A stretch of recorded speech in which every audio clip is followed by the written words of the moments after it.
नमो भगवते वासुदेवाय। नमस्कार दोस्तों, स्वागत है आपका भजन ज्ञान चैनल में। श्रीमद् भागवत पहला स्कंद का 12वां अध्याय, परीक्षित का जन्म। शौनक जी ने कहा, अश्वत्थामा ने जो अत्यंत तेजस्वी ब्रह्मास्त्र चलाया था उससे उत्तरा का गर्भ नष्ट हो गया था, परंतु भगवान ने उसे पुनः जीवित कर दिया। उस गर्भ से पैदा हुए महाज्ञानी महात्मा परीक्षित के, जिन्हें सुखदेव जी ने ज्ञानोपदेश दिया था, जन्म कर्म मृत्यु और उसके बाद जो गति उन्हें प्राप्त हुई, वह सब यदि आप ठीक समझे तो कहें, हम लोग बड़ी श्रद्धा के साथ सुनना चाहते हैं। सूत जी ने कहा, धर्मराज, युधिष्ठिर अपनी प्रजा को प्रसन्न रखते हुए पिता के समान उसका पालन करने लगे। भगवान श्री कृष्ण के चरण कमलों के सेवन से वे समस्त भोगों से निष्प्रिय हो गए थे। शौनक आदि ऋषियों, उनके पास अतुल संपत्ति थी। उन्होंने बड़े बड़े यज्ञ किए थे तथा उनके फलस्वरूप श्रेष्ठ लोकों का अधिकार प्राप्त किया था। उनकी रानियां और भाई अनुकूल थे। सारी पृथ्वी उनकी थी। वे जम्बूद्वीप के स्वामी थे और उनकी कीर्ति स्वर्ग तक फैली हुई थी। उनके पास भोग की ऐसी सामग्री थी जिसके लिए देवता लोग भी ललायित रहते हैं, परंतु जैसे भूखे मनुष्य को भोजन के अतिरिक्त दूसरे पदार्थ नहीं सुहाते, वैसे ही उन्हें भगवान के सिवा दूसरी कोई वस्तु सुख नहीं देती थी। शौनक जी, उत्तरा के घर में स्थित वह वीर शिशु परीक्षित जब अश्वत्थामा के ब्रह्मशास्त्र के तेज से जलने लगा, तब उसने देखा कि उसकी आंखों के सामने एक ज्योतिर्मय पुरुष है। वह देखने में तो अंगूठे भर का है, परंतु उसका स्वरूप बहुत ही निर्मल है। अत्यंत सुंदर श्याम शरीर है, बिजली के समान चमकता हुआ पीताम्बर धारण किए हुए हैं, सिर पे सोने का मुकुट झिलमिला रहा है। उस निर्विकार पुरुष की बड़ी ही सुंदर लंबी लंबी 4 भुजाएं हैं, कानों में तपाए हुए स्वर्ण के सुंदर कुंडल हैं, आंखों में लालिमा है, हाथ में लुके के समान जलती हुई गदा लेकर उसे बार बार घुमाता जा रहा है और स्वयं शिशु के चारों ओर घूम रहा है। जैसे सूर्य अपनी किरणों से कुहेरे को भगा देता है, वैसे ही वह उस गदा के द्वारा ब्रह्मशास्त्र के तेज को शांत करता जा रहा था। उस पुरुष को अपने समीप देखकर वह गर्भस्थ शिशु सोचने लगा कि यह कौन है। इस प्रकार उस 10 मास के गर्भस्थ शिशु के सामने ही धर्मरक्षक अप्रमेय भगवान श्री कृष्ण ब्रह्मशास्त्र के तेज को शांत करके वहीं अंतर्ध्यान हो गए। तदंतर अनुकूल ग्रहों के उदय से युक्त समस्त सद्गुणों को विकसित करने वाले शुभ समय में पांडु के वंशधर परीक्षित का जन्म हुआ। जन्म के समय वह बालक इतना तेजस्वी देख पड़ता था, मानो वह स्वयं पांडु ने ही फिर से जन्म लिया हो। पौत्र के जन्म की बात सुनकर राजा युधिष्ठिर मन में बहुत प्रसन्न हुए। उन्होंने धौम्य कृपाचार्य आदि ब्राह्मणों से मंगल वाचन और जात कर्म संस्कार करवाए।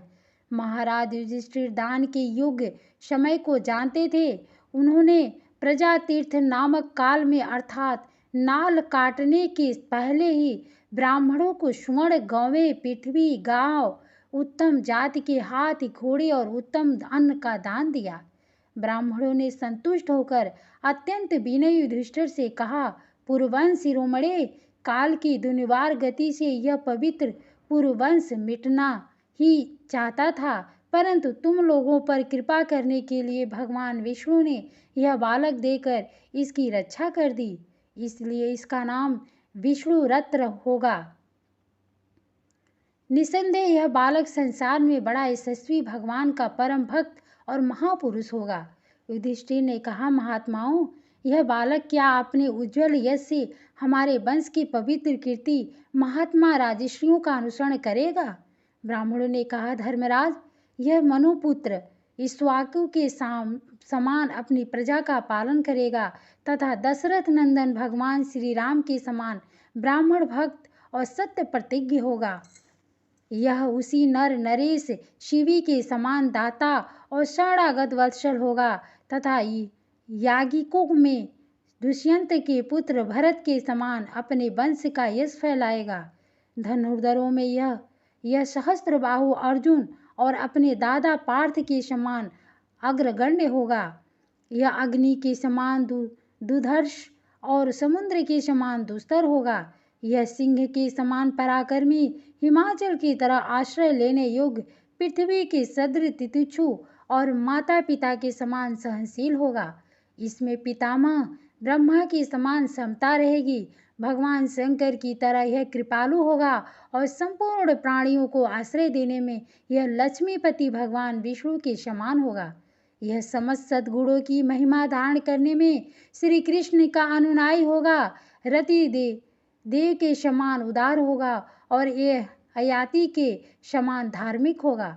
धैर्य में बलि के समान और भगवान श्री कृष्ण के प्रति दृढ़ निष्ठा में यह प्रहलाद के समान होगा। यह बहुत सी अश्वमेघ यज्ञों का कराने वाला और वृद्धों का सेवक होगा। इसके पुत्र राजर्षि होंगे। मर्यादा का उल्लंघन करने वालों को यह दंड देगा। यह पृथ्वी माता और धर्म की रक्षा के लिए कलयुग का भी दमन करेगा। ब्राह्मण कुमार के शाप से तक्षक के द्वारा अपनी मृत्यु सुनकर यह सबकी आसक्ति छोड़ देगा और भगवान के चरणों की शरण लेगा। राजन व्यास नंदन सुखदेव जी से यह आत्मा के यथार्थ स्वरूप का ज्ञान प्राप्त हो करेगा और अंत में गंगा तट पर अपने शरीर को त्याग कर निश्चय ही अभय पद प्राप्त करेगा। ज्योतिष शास्त्र के विशेषज्ञ ब्राह्मण राजा युधिष्ठिर को इस प्रकार बालक के जन्म लग्न का फल बतलाकर और भेंट पूजा लेकर अपने अपने घर चले गए। वही यह बालक संसार में परीक्षित के नाम से प्रसिद्ध हुआ, क्योंकि वह समर्थ बालक गर्भ में जिस पुरुष का दर्शन पा चुका था उसका स्मरण करता हुआ लोगों में उसी की परीक्षा करता रहता था कि देखे इनमें से कौन सा वह है। जैसे शुक्ल पक्ष में दिन प्रतिदिन चंद्रमा अपनी कलाओं से पूर्ण होता है हुआ बढ़ता है, वैसे ही वह राजकुमार भी अपने गुरुजनों के लालन पालन से क्रमशः अनुदित बढ़ता हुआ शीघ्र ही सयाना हो गया। इसी समय स्वजनों के वध का प्रायश्चित करने के लिए राजा युधिष्ठिर ने अश्वमेघ यज्ञ का द्वारा भगवान की आराधना करने का विचार किया, परंतु प्रजा से वसूल किए हुए कर और दंड जुर्माने की रकम के अतिरिक्त और धन न होने के कारण वे बड़ी चिंता में पड़ गए। उनका अभिप्राय समझकर भगवान श्री कृष्ण की प्रेरणा से उनके भाई उत्तर दिशा में राजा मरुत और ब्राह्मणों द्वारा छोड़ा हुआ बहुत सा धन ले आए।